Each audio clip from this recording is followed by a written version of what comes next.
जय श्री राम।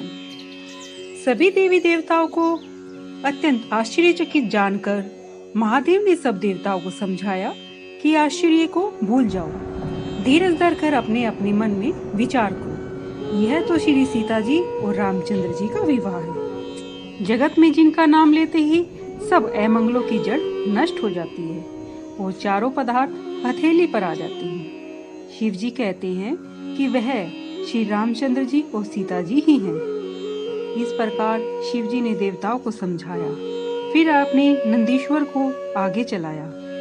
देवताओं ने देखा कि दशरथ जी मन में प्रसन्न और पुलकित होकर चले जा रहे हैं। साधुओं का समाज और ब्राह्मण संग में ऐसे सुशोभित है मानो सुख शरीर धारण किए हो, उनकी सेवा भी कर रहे हैं। सुंदर चारों पुत्र ऐसे शोभामान हो रहे हैं मानो मोक्ष शरीर धारण किए हो। मरकतमणि व सुवर्ण के समान कांतिमान जोड़ी को देखकर देवताओं को बड़ी प्रीति हुई।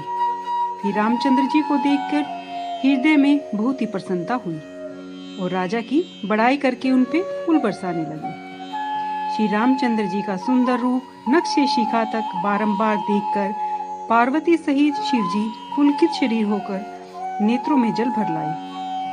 मोर के कंठ के समान कांति वाला सावला शरीर और बिजली को चमकाने को मात देने वाले पीले रंग के वस्त्र हैं। ब्याह के गहने अनेक प्रकार के मंगलमय और सब भांति से सुहावने बने हुए। शरद काल के संपूर्ण चंद्रमा के समान सुंदर और नवीन कमल को लज्जाने वाले नेत्र हैं। सब अनोखी सुंदरता कहीं नहीं जा सकती, ऐसी मनभावनी है।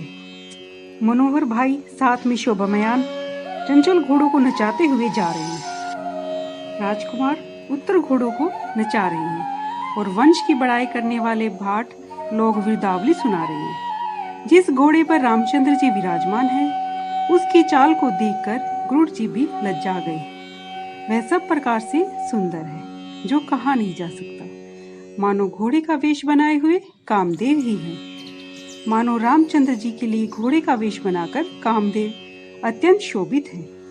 अपनी सुंदर अवस्था, बल, रूप, गुण और चाल से सब लोगों को मोहित कर रहे हैं। जिन सुंदर मोतियों मणि माणिक से जड़ी हुई जगमगा रही है। सुंदर घुंघरू लगी लगाम देखकर देवता, मनुष्य और मुनि ठगे से रह गए। प्रभु के मन में मन लगाए हुए चलता हुआ घोड़ा ऐसे शोभा पा रहा है मानो तारों और बिजली से शोभित मेघ उत्तम मोर को नचा रहे हैं। जिस उत्तम घोड़े पर रामचंद्र जी सवार हैं, उसका वर्णन कर शारदा भी पार नहीं पा सकती।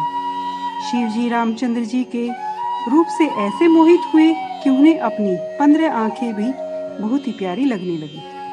भगवान हरि के स्नेह के साथ श्री रामचंद्र जी को देखा तो लक्ष्मी सहित वे भी मोहित हो गए। श्री राम जी की छवि देखकर ब्रह्मा जी प्रसन्न हुए और अपना 8 नेत्र जानकर पछताने लगे। देव सेनापति कार्तिकेय जी के मन में बड़ा आनंद हुआ, क्योंकि उन्हें ब्रह्मा जी से 12 नेत्र दर्शन प्राप्त हुए।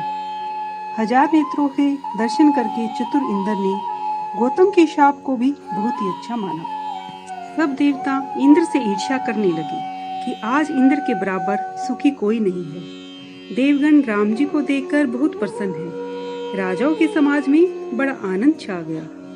दोनों ओर के समाजों में बड़ा आनंद छा रहा है।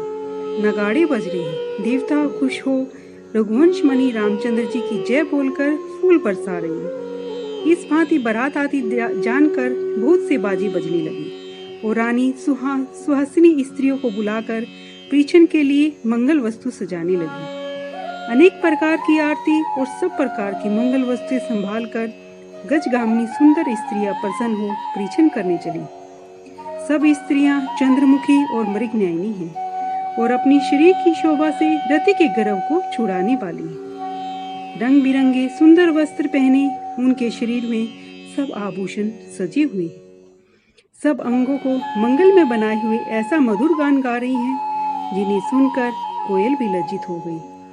कंकण, करघनी और बछुआ बज रहे हैं। उनकी चाल देखकर कामदेव के हाथी भी लज्जित हो रहे हैं। जय श्री राम।